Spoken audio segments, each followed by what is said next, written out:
It's raining in Johannesburg, and it's scary to be live on YouTube or any other platform because I never know if the connection is going to hold. But let's talk about connections that might or might not hold. We're talking about the GNU in South Africa, 100 days of either surviving or thriving.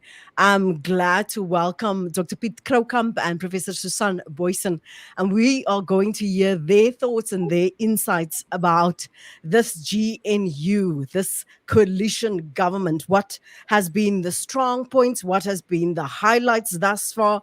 Who is failing? Who is, as always, slacking? What should we be reading into the developments of the past 100 days and what they think how things are or might change? Thanks so much for your time this evening, Pete and Susan. Susan, let's start with you. How would you summarize the past 100 plus days? Well, thank you, Lynette. Early days, obviously, precarious moments here and there where, and at this stage, all differences are interpreted as crises because it's basically uncharted terrain. We do not quite are not quite sure yet what will hold, what will not hold, but I'm pretty sure it is holding so far and will be holding for a while. At least while Cyril Ramaphosa remains president of the ANC and South Africa, and because the ANC and the DA both need it, even if the ANC, and that's one of the major problems I think that exists in the GNU type coalition that we have in South Africa, even if the ANC tries to deny that it's essentially in coalition with the DA, and even if the ANC wants to package this coalition, calling it GNU, with lots of other parties, and even if the ANC probably has an alternative just with minority parties, plus maybe a little top up should Action SA help here or there, the ANC Mm. has got options. But in terms of the second miracle, I think that's totally overstated what Cyril Ramaphosa is claiming on that. But the somewhat better, more positive investment environment, we still have to see much of that materialize, of course. But in terms of that, the ANC and Cyril Ramaphosa really need that. That is the only instrument in their repertoire. They have to get the economy off the ground. So the ANC needs it, even if they seem to deny it around every corner. So this is basically the state. Precarious, but so far it is lasting. What would you call it, Pete? No, I see Helen Zille is on about it all the time in the media, whether this is a government of national unity or a coalition. But be that as Mm. may, I think the other point that she's made that I found curious was she said that this might be the future of South Africa for some time. This idea of a coalition or a government of national unity, because it seems to be unlikely that the ANC will get back, say, around about at 50%, 52, 53% for now. And I think there's just too much growth potential in opposition parties, perhaps specifically so the MK party. So I think in that front, she's right. But you must remember at the end of the 29 May election, we for the first time had what you can call it on the left if you want to, the MK and the EFF. If you add them together, they end up around about 25% of the vote. Previously, it was the EFF only that occupied that space around about, say, 10, 11% of the vote. So that side of politics is a lot more amplified, I think, than it's ever been before. And it all depends on how well organized how well they can organize themselves. If we would like to predict what partners will the ANC have in the future, because it is possible that the relationship with the DA doesn't work out. It's very possible, but the fact that this grouping of 25% has grown so significantly actually binds in the DA into the coalition with the ANC even more stronger, because now the idea of a doomsday coalition is a lot more, I think, prolific. It's more likely that such a coalition can come about, and it's more likely that there might be policies that start moving to the left. And I think, like Susan has perhaps seems to have suggested, that as long as Ramaphosa is there, this coalition might have a type of call it a middle ground, if you wish. It could be a pragmatic composition. But things can change if Ramaphosa is not there, if another grouping within the ANC takes over. And it could change significantly if they find value in going into arrangement with the MK party for whatever reason, and the EFF at the same time. So things can is fluid, I think. So we're going to talk in a moment about the fact that they work well together nationally, but that we already see the cracks on provincial level, and we've seen the removal of mayors and other members, and everybody's jostling for positions or wanting to have a bigger chunk of influence. I quickly just want to digress and ask you, Susan, how do you think has the ANC in particular dealt with the fact that they were coerced in a way into this coalition? They would not have preferred it, of course. Yes, they absolutely hate the fact but the coalition is only better than losing power altogether. And the ANC has actually handled it strategically. If it was by design, it was quite brilliantly, because after the moment of the election result, then the ANC was very ready to start negotiations. It immediately took the lead in the negotiations with especially the DA, and managed to dictate the terms and made the DA settle for, I think, very slightly inferior cabinet positions, and then both numerically and in terms of the particular portfolios. So the ANC actually handled it very well. And next thing after that, after the announcement of the cabinet, they had a cabinet Lekgotla, and where the opposition parties, the GNU, let's call it the GNU for now.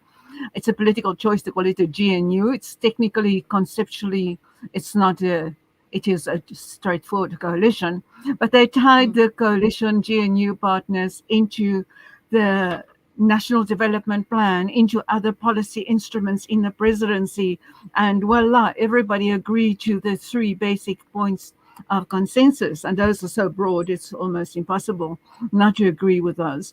So the ANC has been handling those very well in that way. And interestingly, as I was listening to Ramaphosa when he reflected, quote unquote, on the 100 days of the coalition, it was all the ANC is the GNU. The GNU is the ANC. And I was almost mesmerized by that, because that is quite blatant in face of the 8 other and 9 plus the DA opposition parties in this coalition, to say, but your policy positions, even if the presidency's planning unit had claimed that your election manifestos are all incorporated into this plan of cabinet, Ramaphosa was basically telling them this is the ANC. And if the opposition parties had not individually been so weak and needed this coalition as much, if not more, than the ANC does, I think it would have been on very, very thin ice. I want Pitu to comment on that, because I heard Ramaphosa say last night that the ANC took the leadership in creating this GNU. And as you said, it literally everything happened because they agreed to it. Were they in actual fact playing the game, setting everybody up, Pete? I think there's a sense now with Ramaphosa and the ANC that the opposition parties might not go anywhere. They really want to be part of this deal, and I think a recent census or a recent survey has shown that both the DA and the ANC has actually benefited a little bit from this. So it makes no sense to consider leaving the coalition. So I think that's the one thing. The other thing is, one must just remember who was the audience that the president spoke to at the time. And I think there will be some understanding amongst the DA members and other members of the smaller parties that when the president speaks directly to his own audience, he has to some degree legitimize the government of national unity, because it is still a contentious subject within the ANC. There's no adequate consensus about exactly who should be the partners, what should the policies be. Those are all contested ideas still. So I think that Helen Zille, when she sits there somewhere in Cape Town, will think, I have to allow him to speak to his own constituency. I cannot challenge him on everything, because that is the way that we consolidate the idea. And then your earlier point, I think there's a lot of media that makes the mistake by saying that But why does the government of national unity not filter through to provincial and local government structures? Because there's no agreement about it. They never agreed that what they do at national level will be enforced on provincial and local government level. There's no agreement on that on those levels. They firstly agreed on national level, and they had informal discussions about how they will manage metros and municipalities. And the hope was expressed that this can be filtered through to provincial government. There's no agreement on provincial government, and it seems like the media suggests that the ANC is avoiding the agreement that they had with the opposition parties and at least Gauteng and KwaZulu-Natal. It's not completely true. So we should actually understand that if Panyaza Lesufi, for example, is not in support of all these grand gestures, that it was never really discussed. It can't be assumed that it would filter down. It was never. That's not part of the agreement of the government of national unity. He's doing nothing wrong, Panyaza Lesufi. Nothing. Yes, I can also add to that. Basically, I agree. Yes, a little bit. But there has been the expectation. And that Friday when the parliament met and the agreements were, statement of intent was still being finalized, and we were still waiting for the result of the election of the Speaker of Parliament. Then the KwaZulu-Natal election results for the provincial executive came through. And that was the first confirmation we had. Because of that province had particularly followed the formula that was decided, negotiated at national level. And then after that KwaZulu-Natal results moment, we were pretty sure that it was going to hold, the agreement was going to hold behind the walls of the secret ballot in Parliament for the election of president as well. So there were very definitely expectations that it would follow through. The DA in Gauteng, yes, Pete, no obligation, but they had expected, had hoped for better representation. At least that's not brilliant representation they have in national cabinet, but at least roughly something on par with that. Lesufi, very deliberately, maybe mischievously, knowing that would make the DA take themselves out of the provincial Gauteng negotiations, they only offered the DA very inferior, very small number of positions, and then went for minority coalitions. Interestingly, in the Northern Cape, where the ANC only needed minimal top-up to get to its outright 50%, they entered essentially a confidence and supply type of coalition agreement with the Freedom Front Plus. The Patriotic Alliance is also willingly standing in a corner there, willing to help. But so in the Northern Cape, it's also a very different configuration, and that has not been as controversial at all. But interestingly, at the local government level, so far, and I'm monitoring those coalition municipalities at local level, so far there are only 2 or 3 that have been following the national formula. But there are always other considerations, and I follow the national formula only when it's very convenient to do that.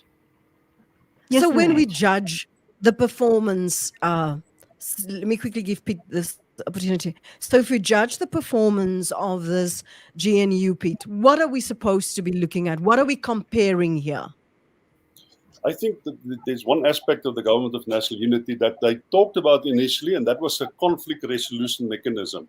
And much of the problems that we see in public, that we gives us the impression that that might be on a shaky agreement or on shaky ground, is because they didn't really make work about this conflict resolution institution or agreement, because that could have solved the issues about the national health insurance, about Bella Act, and perhaps they could have resolved some of the issues about the municipalities and even in Gauteng, the provincial government. They could have discussed it there first.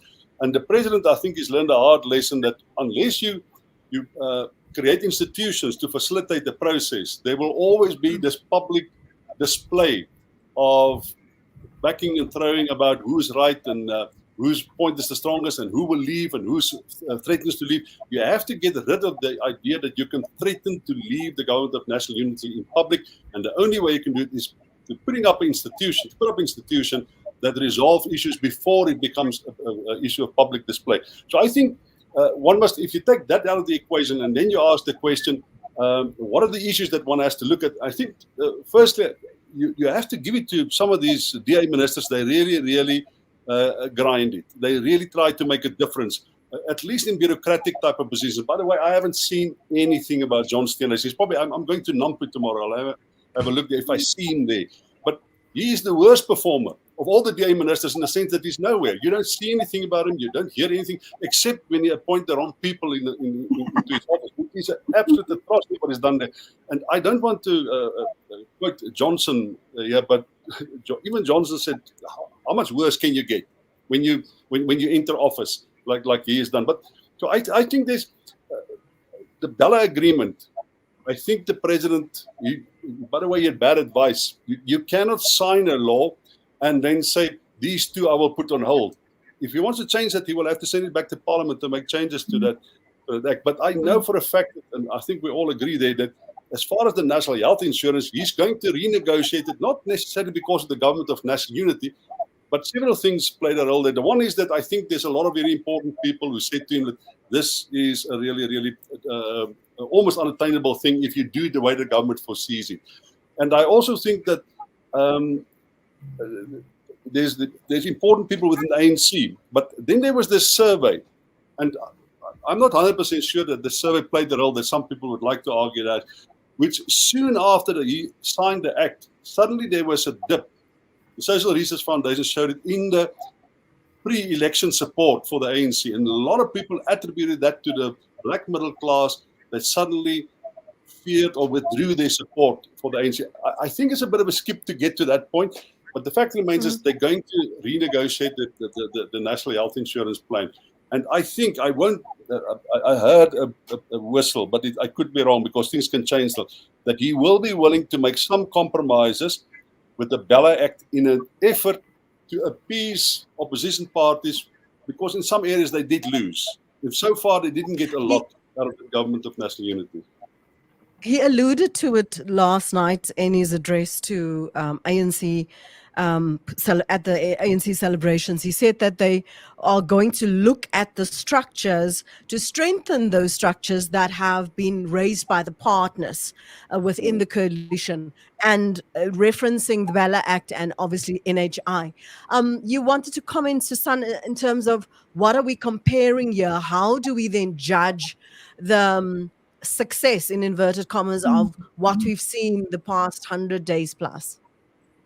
I agree in the first place with Pete that yes, some people have been sparking also from the opposition parties, especially the DA, in that I would love to hear something more that Good has been doing or the PAC has been doing in that coalition, whether they are making any profound contribution. And that is where I think we really need to improve this coalition agreement called the Statement of Intent, and agree with Pete A. that yes, much more attention should be given to the conflict resolution mechanism. Too much is simply in Cyril Ramaphosa's hands to say, yes, we can talk about this. No, we cannot go in that direction.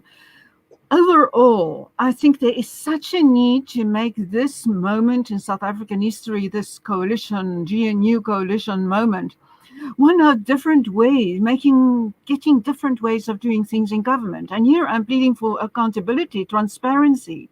Why on earth should we not get to know much more about which political party in this coalition has been making what kind of contribution, what kind of proposals for the betterment of society overall in cabinet, and then also communication of those decisions, those deliberations by top-level leaders, not by a spokesperson in a presidency who calls opposition party members of GNU to account and say, you can't make your own policy. A junior minister cannot go in and do that.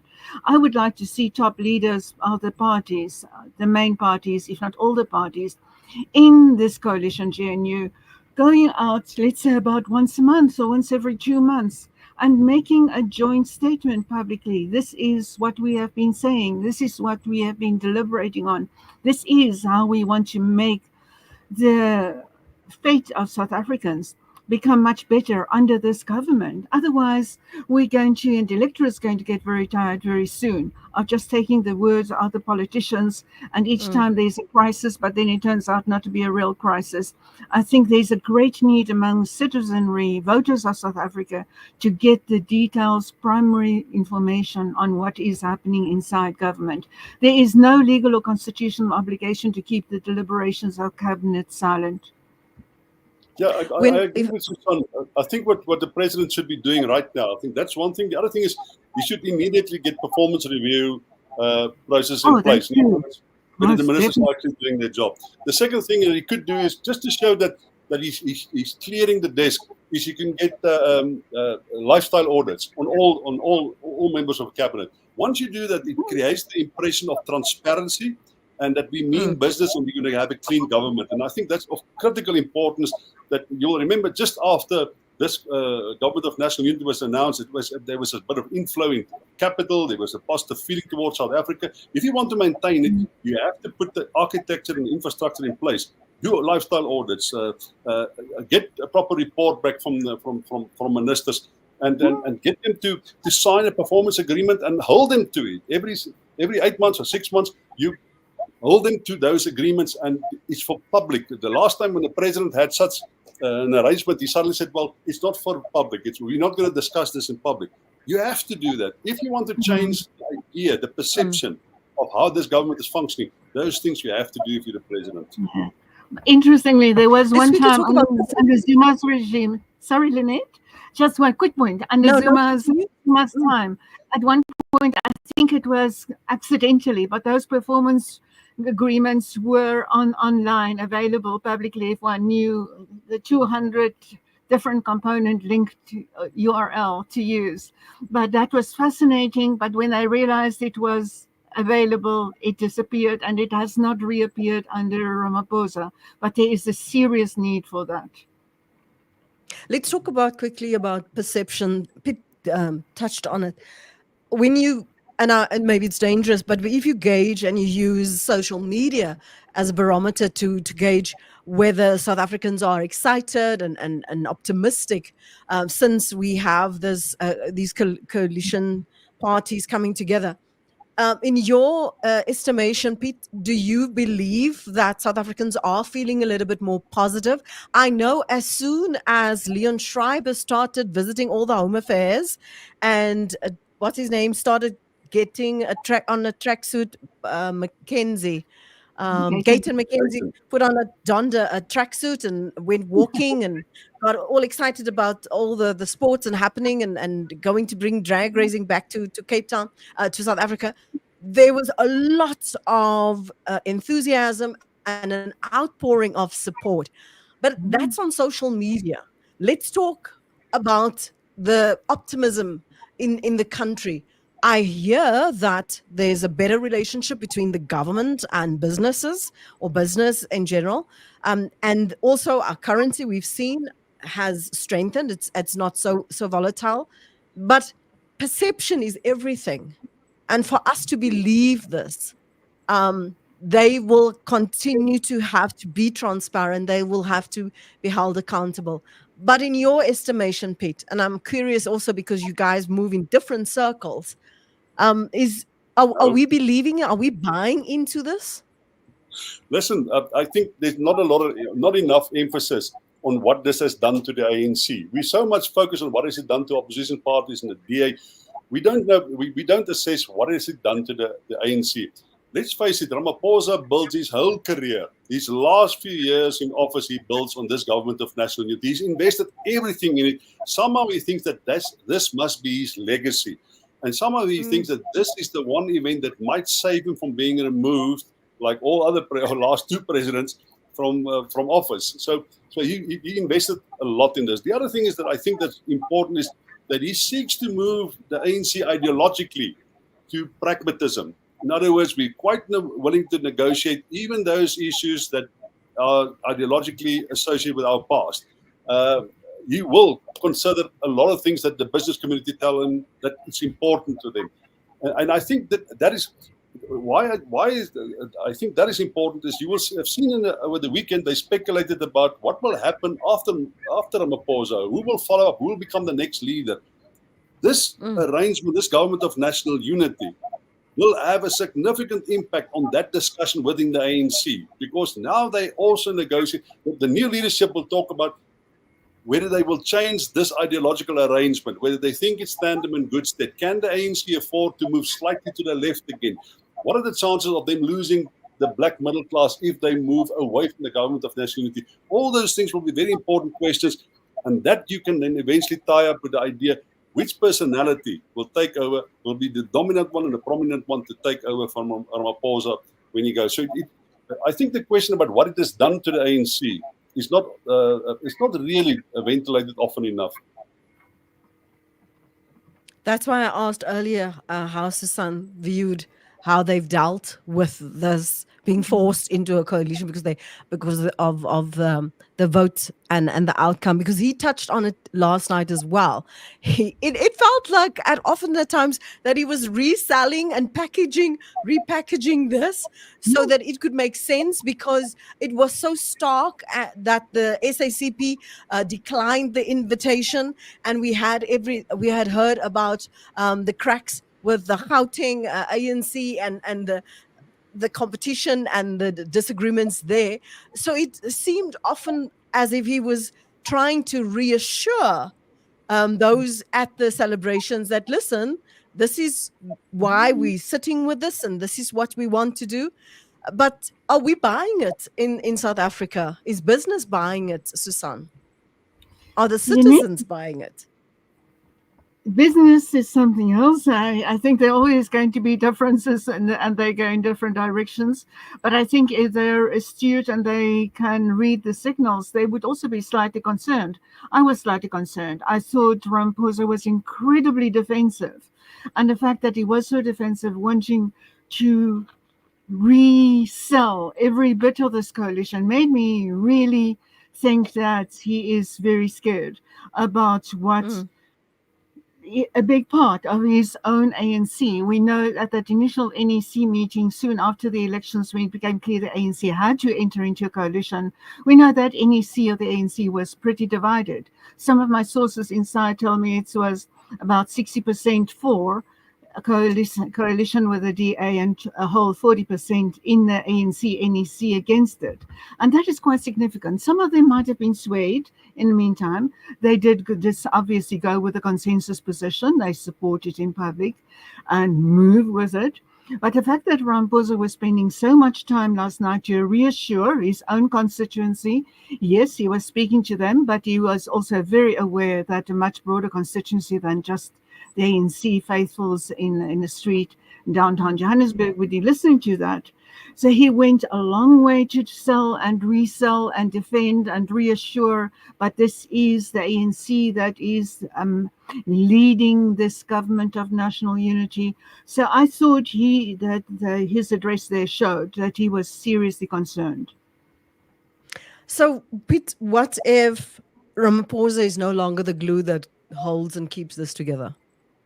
It depends who takes over from him, because I think that there are a lot of centrifugal forces in the ANC that is pacified now, but that could be set loose if there's a sudden revolt against his leadership. And the thing is, I think Susan to some extent alluded to that now, is that he's not the strongest political leader we ever had. I think that the National Executive Committee under Nelson Mandela did challenge Mandela from time to time. It's open knowledge that he did challenge it. The National Executive Committee under Thabo Mbeki, they rarely challenged him. And the same to some degree, for different reasons, Jacob Zuma was allowed to control the National Executive Committee. Ramaphosa himself doesn't have the same control. I know some like strong voices like Tony Ngeni is out now. There are some voices who has left the National Executive Committee, and it's a lot more placid environment than it's been in the past. But there are still people in there who have very strong views about the government of national unity and who are not afraid to take the fight to Ramaphosa and to take the fight to the grouping that they associate with Ramaphosa. This challenge of Panjasa Lesufi to Fikile Mbalula, and the fact that he got support from Paul Mashatile tells you that within the ANC, there's a lot of strong voices quite willing to take on the president, and I think that's what makes him so hesitant. He is not 100% sure that he's got all the support that he needs to survive when there's a new leadership election in, a year and a half. So son, when's the next leadership election? I think he fears. There's nothing he dreads more, nothing he fears more than being removed in the same way that Thabo Mbeki and Jacob Zuma was removed. He will do anything to prevent that from happening. Dorian Hendricks has a comment, and he said, GNU doing good work, keeping hope alive. But surely we need more than just hope. We need action. We need a change. The change came with this, all these parties coming together and forming a coalition, but we need more than that. And I think maybe a lot of critics allude and reference the fact that we wanted stronger leadership. We wanted drastic things happening. Is that really realistic to have had those expectations, Susan? Lynette, I think given the deficits that we suffer on so many of the major issues in South African society, it's so essential that we move further beyond just having hope, or such a big component of our expectations just being to have more hope. So politicians in South Africa, and ANC politicians in particular, where they've been governing, that's most of South Africa, have been extremely good at keeping hope alive. It's just as if in a run-up to this 2024 election, where the ANC didn't do that well, but as if there was a hope factory out there, that things are going to be better, and that kind of narrative, we must have this, we will do that. We have turned a corner. Ronald Lamona, even at one point, whatever the specific topic was said, we have started to gradually turn a corner. And that sounds like the real outcome is far off. I really think, along with these performance agreements that we talk about for the national executive and for other executives, that there should be a ban on statements that just say, we shall be doing, and we hope, and this must be, etc. That kind of narrative. There should be specific deliverables and specific dates associated with each and every political promise that is made. And even if they have to go back in some cases and correct that, but I think that is owed to citizens, to give them more than just that general wishy-washy form of hope. I know that we've agreed that we don't want to stay on too long this evening, and I know you both have other commitments. If you had to assess some of the cracks, where are there possible cracks that we need to be wary of going forward, Pete? I think the expectation that we're going to get economic growth of 2 or 3 or 4%, it's not going to happen. And we have a 40.2% unemployment. That may eventually cause relative instability in South Africa. Another thing that might cause instability, if we clean up the state, if we clean up the value and the supply chains of the economy, and let me tell you this, they've done a fantastic job at Eskom. If you ever doubt whether we can fix South Africa, just look at what has happened. I'm not saying Eskom has been fixed, but just see where we've been a year ago and where we are now. So it is possible to clean systems up. It is possible to manage it better. And it is possible to manage the rest of South Africa. If you can clean up Eskom, you can clean up almost anything, I think. But anyway, guys, so it is possible to govern better. But it's a very, very slow process. And look what type of intervention was required. A new minister was given a lot of authority, and he got that authority. It was taken away from one of the strongmen within the ANC, from Gary Mantashe. You have to make the hard decisions. Doesn't mean we will get any economic growth. This whole idea of the reindustrialization of South Africa is not going to happen. The mining industry is busy collapsing, and the service economy is proliferating, but at a very, very slow pace. That's the nature of our economy now, and that will put enormous pressure. There's no country in the world, no democracy that has survived a 40% unemployment rate ever. No modern economy can survive that. So we have to ask, what are the centrifugal forces that will drift to the top if we have to live with this 42.2%? But because we cannot get the 3 and 4 and 5% economic growth to get that to address that issue. Will South Africans live with the status quo? And how long will they be prepared to live with that? Because we have a sort of a balance of forces. There's a lot of poor people who have almost accepted the status quo and hope that there will be a better future. But the figures tells a other story. There is no possibility of 3% economic growth anytime soon. We will not industrialize. The only way that we can get some additional money to pay social grants or do whatever we need to do is if we can create additional wealth. And that is another argument or another debate for another day. But even for that, you need to shift people's minds and the way that they think about things. So I think that really the big flaw is the likeliness that if you just look at governments of the money that they have and how they distribute it, and the short that there's literally no money left to do the things that we have to do. We are around about 75% of GDP is now debt. That's going to go up to 80% in the next 3 to 4 years, and it will go higher regardless of what the Minister of Finance does, because there is no additional money coming into South Africa. There's no new wealth created, and they've saturated the extraction of taxes that they've done over the last 5 years. Kieswetter has done a marvelous job using AI and machine learning to extract new taxes. So we are at a very, very difficult point. If you want to create hope, you have to settle for small things. Like, yes, we have managed certain parts of the economy better now. We have managed Eskom better.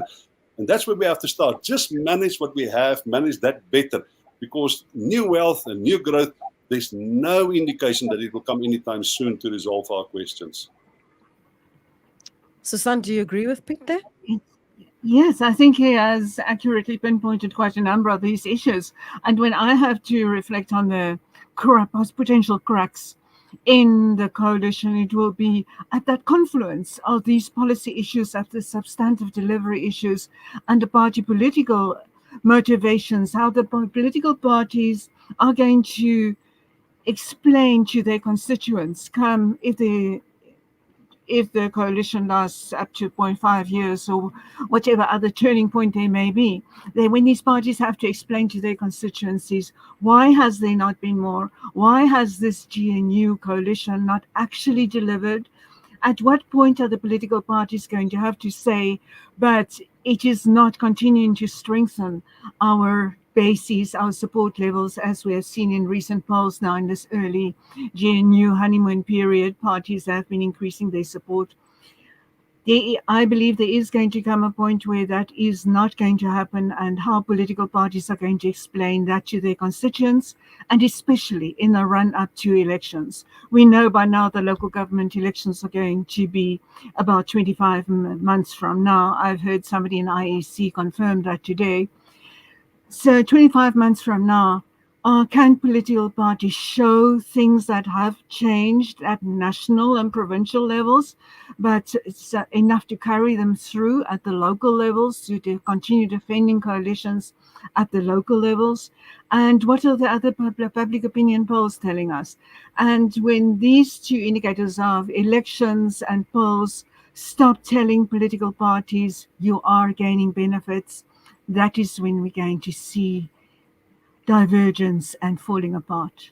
Lynette, just remember, I agree with JP Landman here, 90% of policies and legislation that we have in South Africa, the ANC and the DA agrees about. 90%. The DA might say, the way that you execute it doesn't work. The corruption is hampering what we should be doing. But they're not that far apart in terms of what is good for South Africa, what represents the greater good in South Africa. They're not that far apart. It's the execution of those policies. And you will see that, I think that I've read the FATF report in South Africa. There's a financial action task team on international crime and the funding of terrorism. They actually say we have fantastic legislation in place. It's the execution of that legislation. It's the implementation of legislation that's our problem. The same with policies. If you sit down and you make a list of the ANC and the DA's policies. Yes, there are some important policies, important legislation that they agree about, but there's a lot that they agree about as well.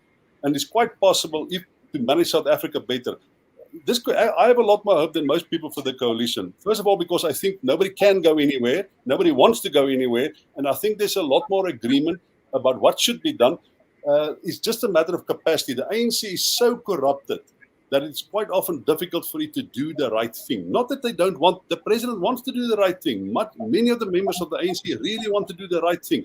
It is the problem, the complexity of the structures of the ANC, the presence of criminals within this ANC that makes it really difficult. But how difficult will it be, and is it, Susan, to still hold on to your positioning as an opposition party? If they are all working together, how do you differentiate yourself? Because in the beginning it seems like Gator McKenzie was literally running streaks ahead compared to the other ministers that were appointed. So how do you still work within this partnership but also distinguish yourself without losing the support of your party? Yes, that is such an important question for the political parties, Lynette, because we know, irrespective of policy and ideological conversions, I agree, there's a lot of it between ANC and the DA, for example, and the small and micro parties in the GNU coalition hardly come with any policy demands. And it's so difficult for these parties to differentiate themselves, irrespective of this high level of convergence with the ANC. They do not foresee becoming one political party. Maybe some of the small, tiny ones may, in due course, like Good is de facto really almost part of the ANC. That kind of convergence will happen. But the bigger parties, DA and ANC, I think for the time being, for a foreseeable future, are still going to define themselves separately.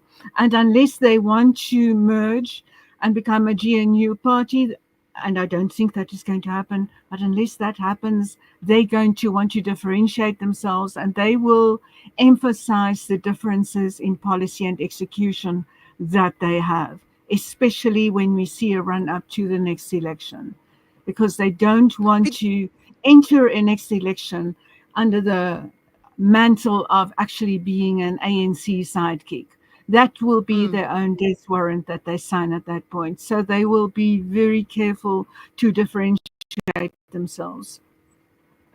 As we wrap, let me quickly just ask you, Pete. So we have not, you in the beginning you alluded to them that there might be a change in direction, and the MK and EFF might become the new partners going forward.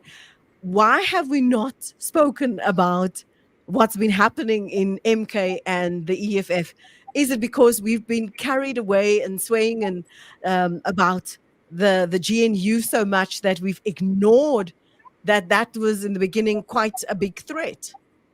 Yeah, and I think we are so glad they're not part of the government of national unity, because just imagine the instability within that government of national unity. Because remember, both MK and the EFF has the habit of using a zero-sum way of reasoning. In other words, we have to win something and you have to lose something. It's hard for them to go into compromises. But I think there's something little, sometimes it's just subtle things, it's small things. I think the vast majority of South Africans, regardless of who you vote for, if you get the impression that the minister has gotten up this morning and he really wanted to go to work, he really wanted to do something. If you think about Peter Groenewald, I mean, I don't hear a lot of people in South Africa voicing their concerns about him, and he's very active, he's very involved, he's interfering in the work of the departments very deliberately. And somehow, nobody stands up and say, that minister is a Freedom Front minister, is a right-wing minister, is out of line, because everybody in South Africa is just so glad to see a minister at last bloody well doing something. And I think that for so many decades, we had this feeling that the ministers are doing nothing. And I think that's why the DA ministers are doing well, because they create the impression that they want to bring about change. And they don't make policy changes. They don't want to change legislation. They just want their department to function more efficiently. And as long as they focus on that, I think South Africa as a whole will get the benefit of that positive feeling that this government of national unity can work, because the ministers sitting there really want to do their jobs at last. You know what? If you've been so conditioned not to expect anything, so that the fact that there's a little bit of movement makes us so happy. It's like in the days of load shedding. If we just didn't get load shedding for a particular night, we say, thank God we have electricity. Meanwhile, Kanti, it's your responsibility to deliver that. Yeah, but just let me tell you this. If you have electricity, it makes a massive feeling towards how people generally feel. Can you remember the damp feeling during COVID? Can you remember that feeling when the electricity was off for 6 and 9 hours a day? What we felt like. It's almost, we forget it easily. that it was just recently. But I remember that feeling of despondency, of we're not going anywhere, talk is cheap, money buys the whiskey, that generally negative feeling that prevailed. I think there's a bit of a lift as far as as long as the lights are on. We don't have water in Johannesburg, by the way. Oh, I don't want to go there. Except from the sky, it's raining. That's right. Get the buckets out. There's been a lot of prayers. There's been a lot of prayers. The Lord has arrived. He's solving the problem for us. I want to thank both of you for really sharing your time and your insights with me this evening. I appreciate it. I know you've all both had a long, long day, so I really appreciate your time. I am going to wrap it up. I do think you need to concentrate on your families. I appreciate your willingness to share some thoughts, and I'm quite interested. I made a note here that you said 25 months from now. It was confirmed today from someone from the IEC. Repeat that. Yes. So there was a conference in Johannesburg today, and the IEC speaker, a senior person, not right at the top, but senior enough, said as a chuckle afterthought after he'd finished his inputs, and yes, by the way, the next elections are going to be in 25 minutes from now. Not 25 minutes, 25 months. I'm not surprised at all. And that takes us to November 2026.